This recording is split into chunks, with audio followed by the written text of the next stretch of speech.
you.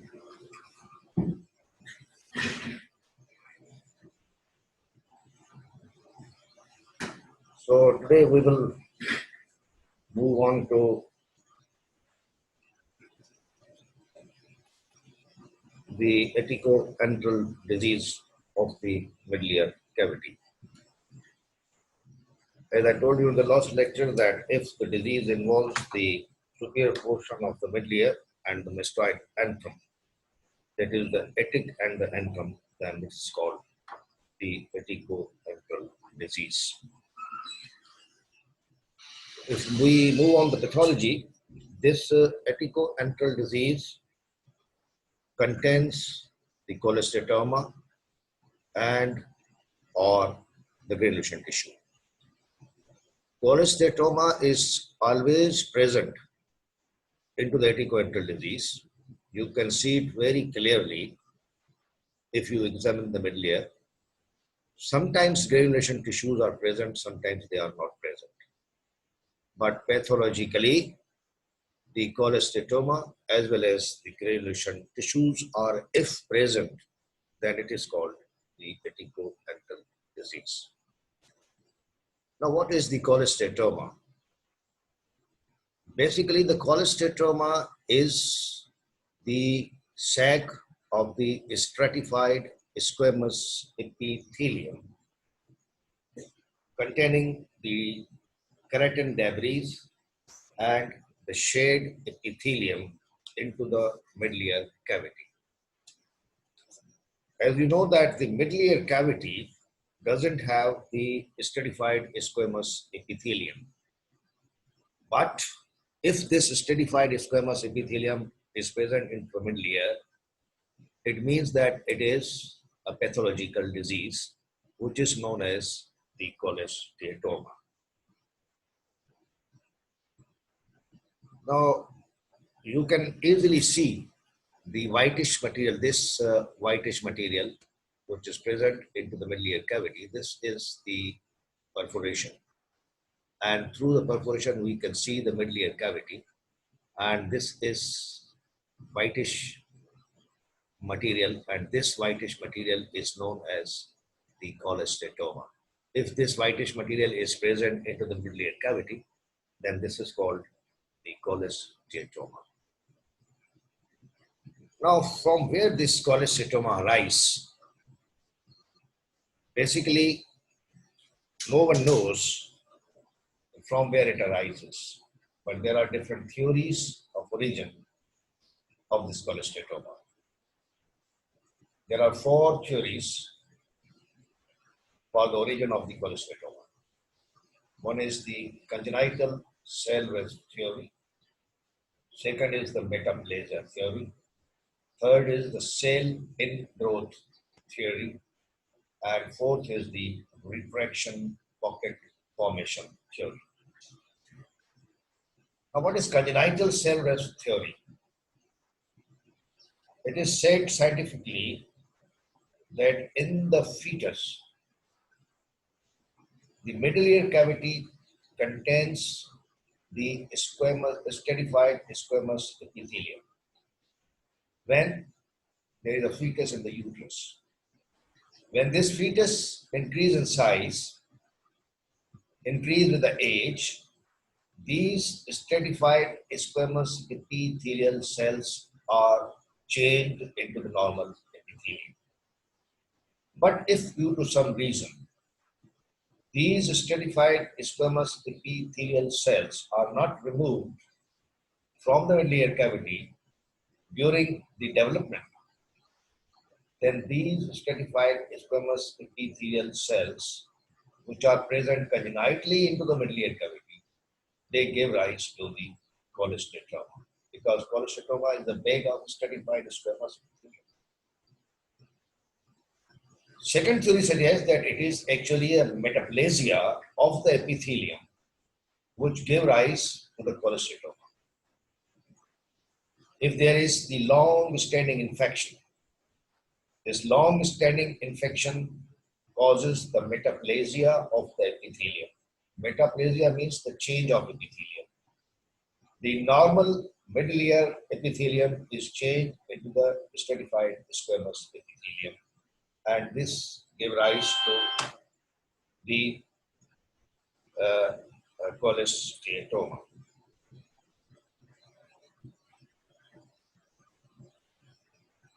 Now, cell ingrowth. How the cell ingrowth theory suggests the formation of the cholesteatoma. Whenever there is infection, there is a formation of pus. That pus will cause the perforation of the tympanic membrane.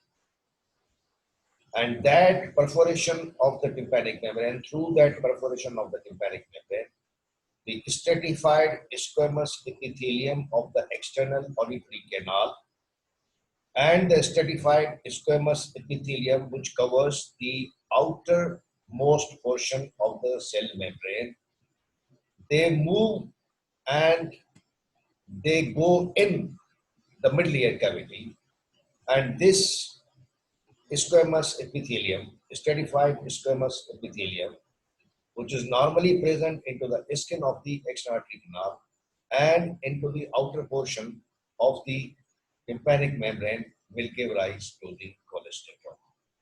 So this is called cell ingrowth theory. The last one is the retraction pocket theory. The retraction pocket theory, what is the retraction pocket? First, you should know. Whenever there is the eustachian tube obstruction due to any cause, like enlarged adenoids, like any infection into the nasopharynx, like foreign body present into the nasopharynx, like swelling of the nasopharynx, these all things will cause the eustachian tube obstruction. And when this eustachian tube obstruction becomes chronic for the longer period of time, the air into the middle ear cavity is totally absorbed, and the middle ear cavity will generate the negative pressure. This negative pressure will pull the tympanic membrane towards the middle ear cavity, and it will form a sac with a narrow neck into the middle ear cavity. When the sac is formed, you know that the tympanic membrane outer portion contains the stratified squamous epithelium. There is always the shedding of the epithelium. You know it, that there is always shedding of the epithelium. There is always shedding of the epithelial cells of the skin from our body continuously. And there is a regeneration of the new cells.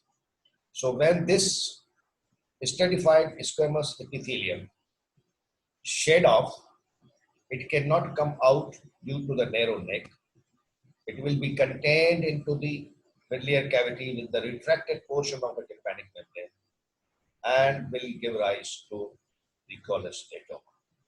So there are four theories. Congenital cell rest theory, where the congenitally the stratified squamous epithelium is present into the middle ear cavity. Metaplasia theory, where the epithelium, normal epithelium, change into the stratified squamous epithelium by the repeated infection. Cell ingrowth theory, where the stratified squamous epithelium goes into the middle ear cavity through the perforation into the tympanic membrane. And the retraction pocket theory, when there is a formation of the retraction pocket and there is accumulation of the stratified squamous epithelial cells into the middle ear cavity. Now here you can see very clearly, this is the handle of the malleus. This is the pars tensa of the tympanic membrane. This is the pars flaccida of the tympanic membrane. Above the anterior and posterior malleolar fold, this is the posterior malleolar fold. This is the anterior malleolar fold. So the portion above the anterior posterior malleolar fold is the pars flaccida. Now you can see that this portion of the tympanic membrane is retracted inwards. Mind it, sometimes there is a question that which portion of the tympanic membrane has got the more retraction commonly. So it is the pars flaccida, not the pars tensa.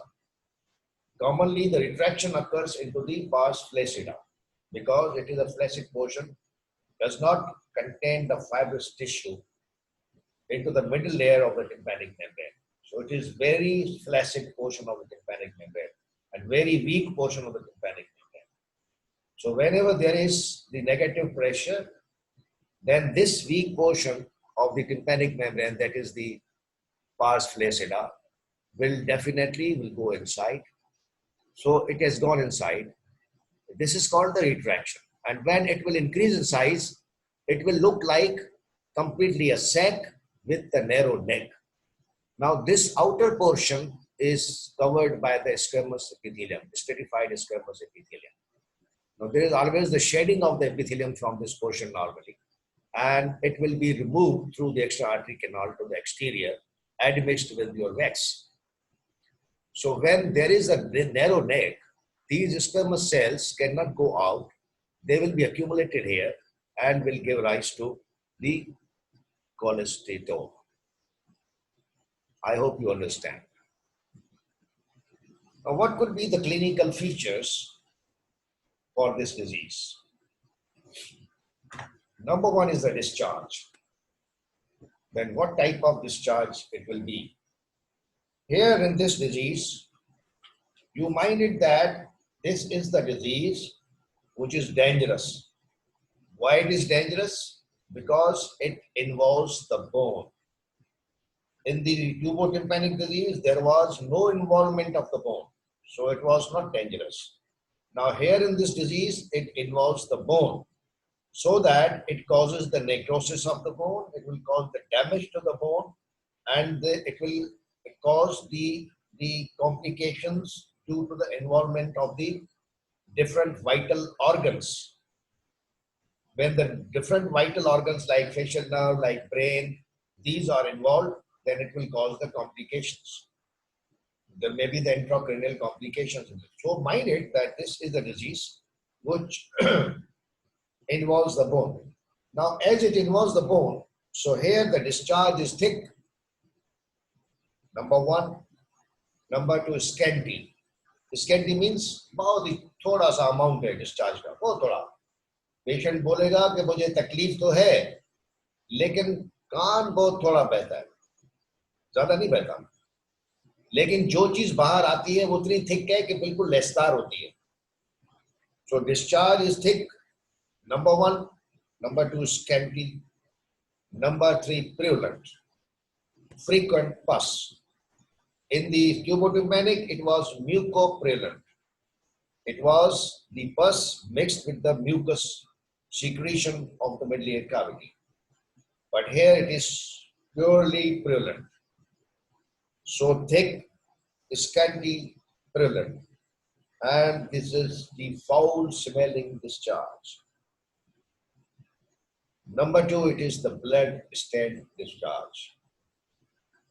Why it is foul smelling? Because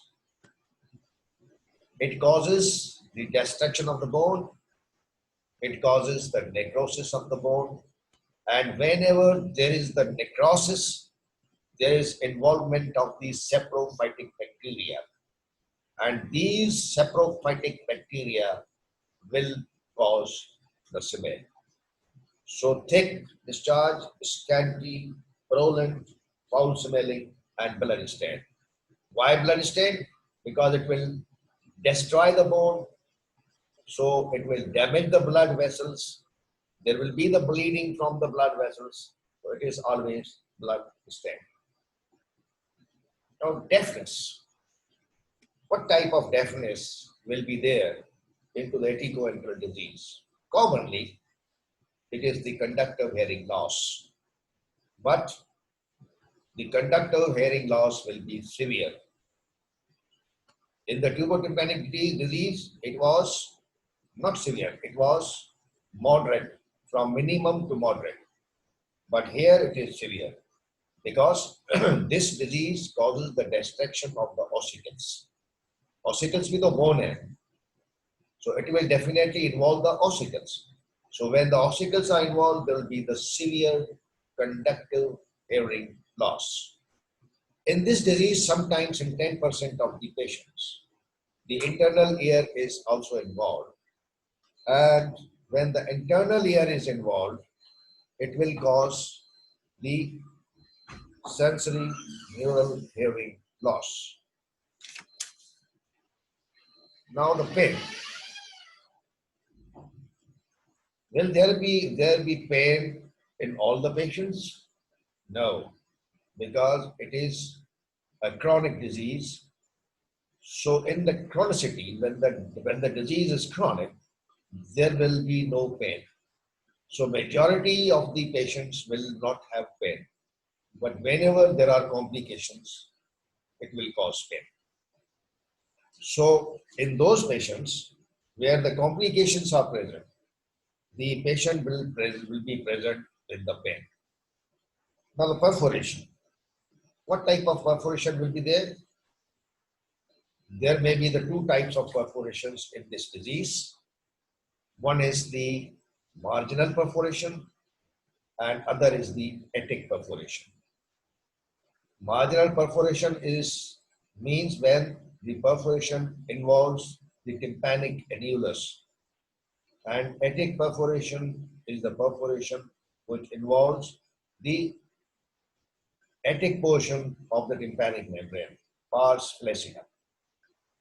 So, marginal perforation or the attic perforation into the pars flaccida will be present in this disease.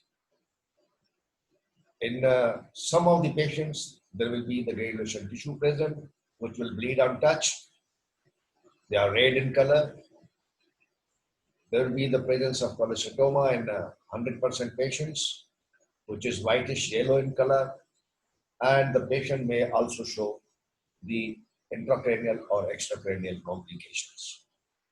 So, if we talk of the clinical features, the discharge, which is thick, scanty, purulent, foul-smelling when blood stained, severe conductive type of hearing loss, pain sometimes present, marginal or attic perforation present into the tympanic membrane.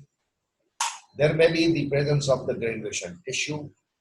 There may be the presence of cholesteatoma, and there may be the presence of the intracranial or extracranial complications.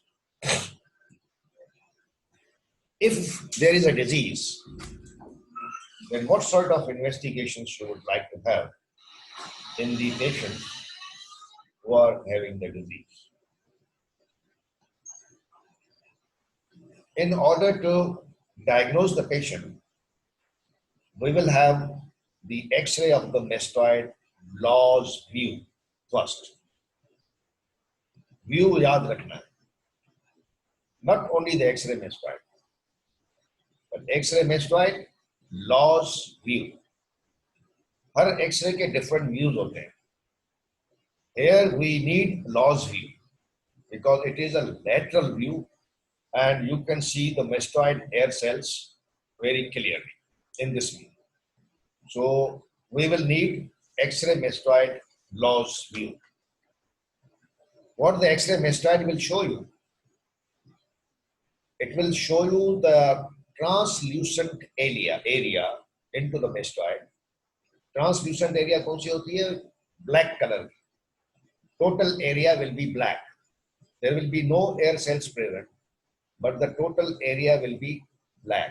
उस दिन मैंने आपको air cells दिखाए थे, लेकिन इसमें कोई air cell नजर नहीं आएगा. Total area will be black. It is called the translucent area, which is clearly outlined by the bony margins. Superiorly, anteriorly, posteriorly, inferiorly. You can see the bony margins clearly, and in between there will be a translucent area. There may be the involvement of the bone, there may be the damage to the bone, which you can see on X-ray mastoid, but not very clearly. So in order to make it clear, we take the CT scan of the mastoid. What the CT scan will show you? By the CT scan, you can see the actual extent of the disease, which ossicles are involved, whether involved or not, which bone is involved, whether involved or not. Either the disease is present in the middle ear or mastoid only. So all these things you can see on the CT scan.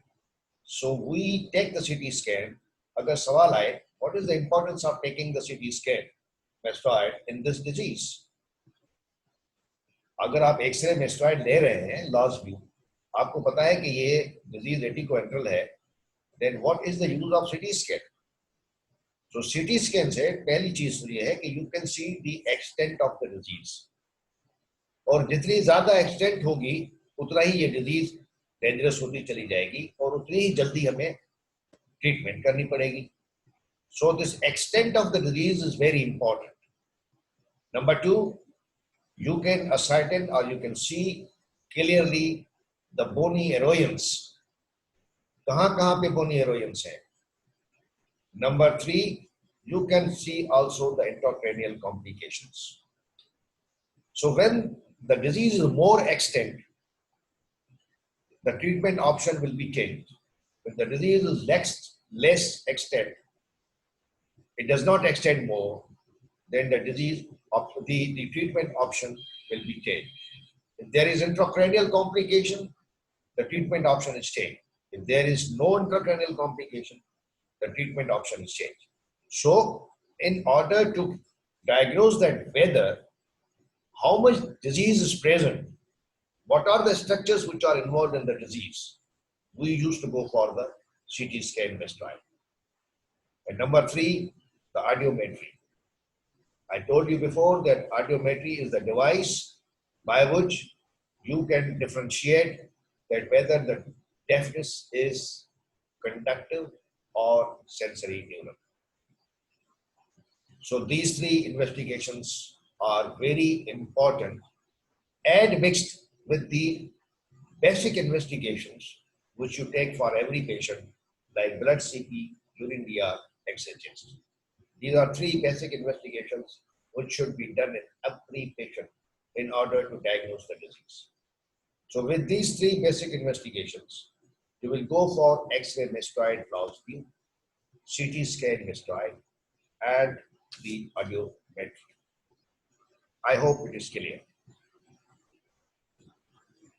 Now this is the CT scan of the mastoid area. Now this is whole of the mastoid area, and you cannot see any air cell into the mastoid area. The whole of the mastoid area is a translucent area. This is the bony margin, this is the bony margin, this is the bony margin, this is the bony margin. So you can see clearly the bony margins here, very clearly. You can see the translucent area in between these bony margins and doesn't have any mastoid air cell. And if you go on the other side, this is the whole of the mastoid, and you can appreciate easily the smaller air cells. These are called the mastoid air cells. लेकिन इसमें ये चीज नहीं है. So this is the whole area is translucent, which shows that it is the cholesteatoma. Now this is an X-ray of the mastoid. This is a Law's view. This is again the mastoid area. You cannot see the mastoid air cells, but the whole of the area is translucent, covered by these bony margins. This is the bony margin, this is the bony margin. These are all bony margins which are white in color, like this, whole of the bony margins covered. And in these bony margins, the whole area is translucent, which is the cholesteatoma. I hope it is clear. So whenever there is a cholesteatoma present and there is a Attico Antral type of the disease, then the treatment is always the surgical eradication of the disease. Because the cholesteatoma is present, the granulation tissue is present, and these cholesteatoma and granulation tissues, they cause the destruction of the bone and the complications. So the first thing is that we should have to remove that cholesteatoma or the granulation tissue. For that, we will go for the surgical eradication of the disease. What will be the basic aim of the surgery? हम क्यों करना चाहते हैं surgery? Eradication of the disease is always by the surgery because you will have to remove the cholesteatoma and the granulation tissue. If you have removed all the cholesteatoma and the granulation tissue, then you have made the ear safe without complications.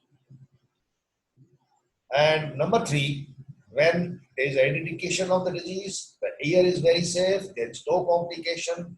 Now you can restore the functional hearing because there is severe type of the conductive hearing loss. So patient will come to you again that मैं तो सुन ही नहीं सकता बिल्कुल, तो इसका कुछ करें. So for that you will have to restore the functional hearing. So there are 3 basic aims of the surgery. Eradication of the disease is first, so that you can make the ear safe. Number 2, without complications. And number 3 is the restore of the functional hearing. Now, what is the surgical treatment? What is the name of surgery which you want to do? It is the mastoid exploration. Explore करना है mastoid को, देखना है पूरे mastoid को कि कहाँ पे granulation tissue है, कहाँ पे जो है वो आपको cholesteatoma है. So this is called the mastoid exploration. So the name of the surgical treatment is called the mastoid exploration. Now there are different types of the mastoid exploration. There are 2 main types of the mastoid exploration. One is canal wall up procedure and other is canal wall down procedure. ये canal wall up क्या है, canal wall down क्या है?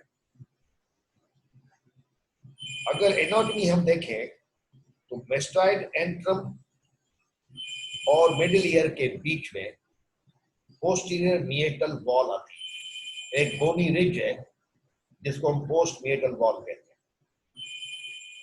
अगर ये post मिएटल wall disease में involve नहीं हुई या आपने इरेडिकेशन ऑफ द डिजीज करते हुए इस पोस्ट मिएटल वॉल को डाउन नहीं किया, छेड़ा नहीं है, if you have not removed the post meatal wall which is present between the mastoid antrum and the middle ear cavity. Suppose there is a disease in the mastoid antrum which has gone through the post meatal wall into the middle ear cavity. Now you have to remove the whole of the disease.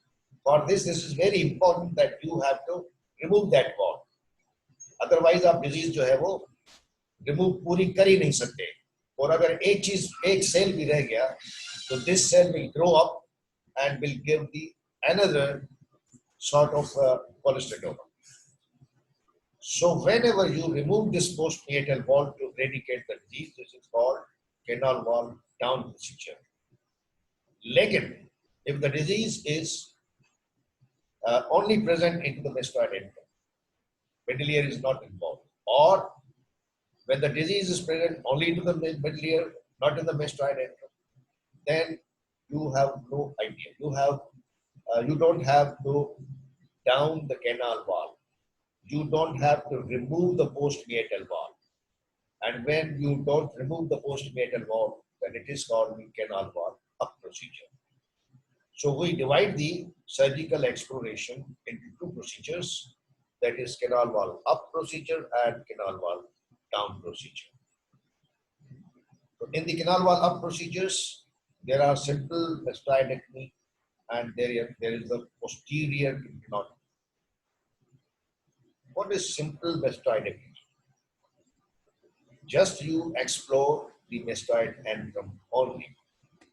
If you open the mastoid antrum only by removing the cortex, cortex क्या है? Mastoid antrum के ऊपर एक bone है. When you remove that bone, when you remove that cortex, you are into the mastoid antrum. And we just explore the mastoid antrum only. You don't remove the post meatal wall. Just you are cleaning the air cells which are present into the mastoid antrum. Then it is called the simple mastoidectomy. What is posterior tympanotomy? When you open the mastoid antrum, you have seen that the smaller portion of the middle ear cavity is also involved.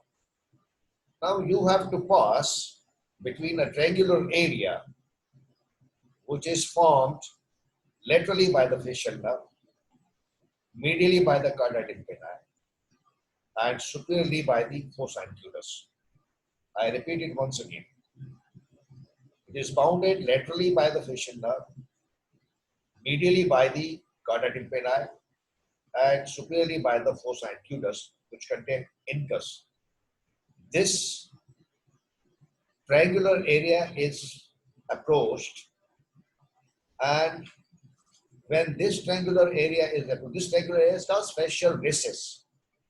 It is called facial recess. So when this facial recess is approached to enter into the medullary cavity, but you don't remove the postmeatal wall, you are approaching through that triangular area from the mastoid antrum to the medullary cavity, then it is called posterior tympanotomy. But this posterior tympanotomy, through the posterior tympanotomy, you can explore only a smaller portion of the medullary cavity, not as a whole. Only the smaller portion of the medullary cavity. Now this is the simple mastoidectomy done. Mastoid, you can see this is the mastoid antrum. The cortex is removed, and this is the tegmen tympani. This is the sinus plate, right? And this is the postmeatal wall. This is the tegmen tympani. This is the sinus plate, and this is the postmeatal wall. So if you don't remove this postmeatal wall, this is the medullary cavity. So if you don't remove this postmeatal wall and you just clean this mastoid antrum cavity, then it is canal wall of procedure or simple mastoidectomy. But if you remove the postmeatal wall to enter into this medullary cavity, you just remove the postmeatal wall, then it is called the canal wall down procedure. Now, in canal wall down procedures, there are three procedures: the radical mastoidectomy, the modified radical mastoidectomy, and Attico. What is a radical mastoidectomy? When you just open the medullary cavity, clean all the mastoid area and the medullary cavity and remove all the ossicles because they are all diseased. So you have to remove all the ossicles, but except the footplate of stapes. You have to spare the footplate of stapes. This is very important because if you remove the footplate of stapes, the internal ear will be open. When the internal ear will be open, it means that you have changed the conductive hearing loss into the sensory neural hearing loss, which don't have any effective treatment. So you have to spare the footplate of stapes. So what is radical mastoidectomy? When you remove all the air cells from the mastoid and the medullary cavity, and you have removed all the ossicles except the footplate of stapes, then this is called the radical mastoidectomy. What is modified radical mastoidectomy? When you remove all the infected air cells from the mastoid and the medullary cavity, and you remove the diseased ossicles, but you spare the normal ossicles. If you see that the normal ossicles are present there, they are normal, they don't have the disease, then only you will remove the diseased ossicles, but the normal ossicles are spared, then this procedure is called modified radical mastoidectomy. What is atticotomy? When the disease is limited only to the attic of the antrum or the medullary cavity, then you just open the mastoid, remove the upper portion of the postmeatal wall and enter into the upper portion of the medullary cavity, and just remove the disease from the attic region or the superior portion of the medullary cavity. Then this is called atticotomy. So I repeat it once again. The radical mastoidectomy, when you remove all the ossicles except footplate of stapes. Modified radical when you remove all diseased ossicles, sparing the normal ossicles. And atticotomy when you just open the attic of the middle ear and the mastoid antral. So these are three canal wall down procedures. Now this is a good figure to see the anatomy. This is the mastoid antral. This is the tegment tympani. If this tegment tympani is involved, then above is the brain. This is tegment tympani. Posteriorly, this is the sigmoid sinus plate. This is the sinus running. And anteriorly, there is the postmeatal wall. And at the above portion of the postmeatal wall, there is a fossa incudus, which contains the incus and the ossicles. And below, you can see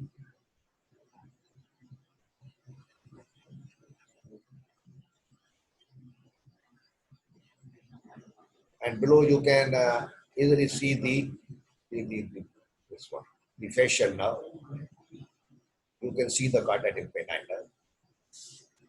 So posterior tympanotomy में आपको बता रहा था, where you can see it very clearly here, that there is a triangular area. You can see superiorly there is a fossa incudus, laterally there is a facial nerve, and medially there is a cardia tympani. So it forms a triangular area here. And you can go through this triangular area into the middle ear cavity by not touching this postmeatal wall. This postmeatal wall तो बहुत आगे है और ये बहुत पीछे है.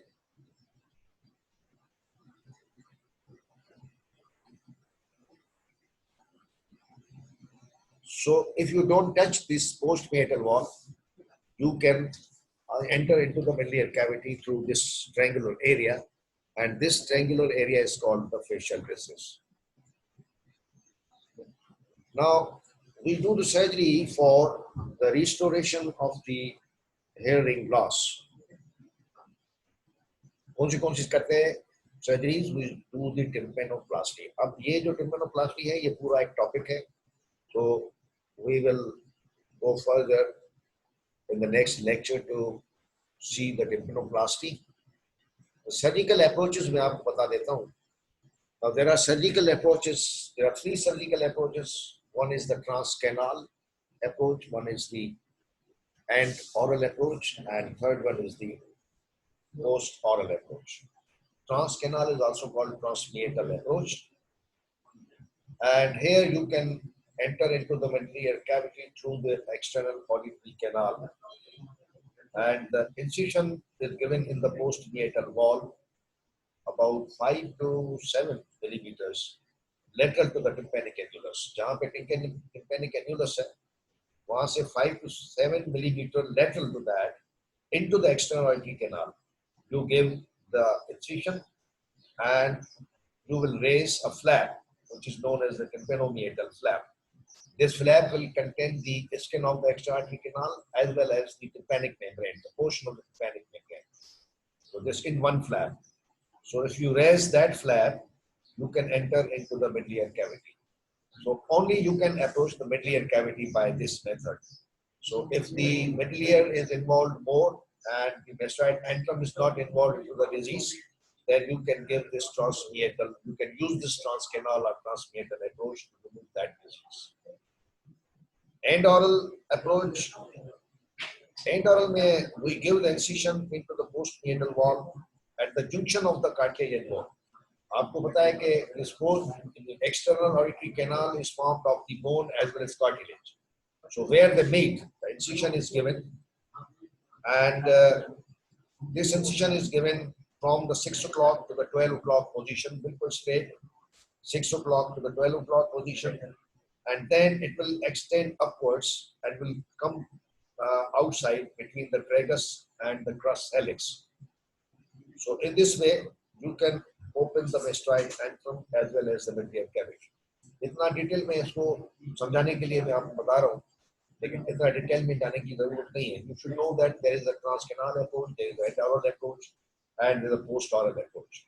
The post-oral approach is very, very common, and this you should know that the incision is given behind the ear parallel to the post-auricular sulcus.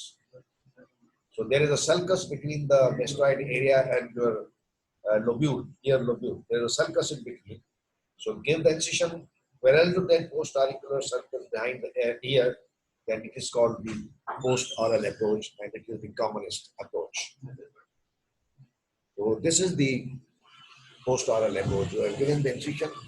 This is in front of that. This is the post-auricular sulcus, and behind that we are given the incision parallel to that sulcus. So this is called the post-oral approach.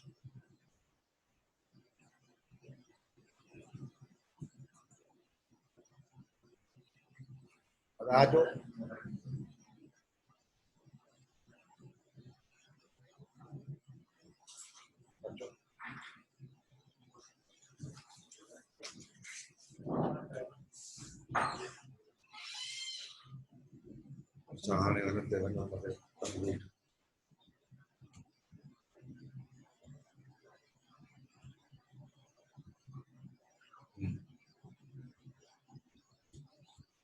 Is there any question?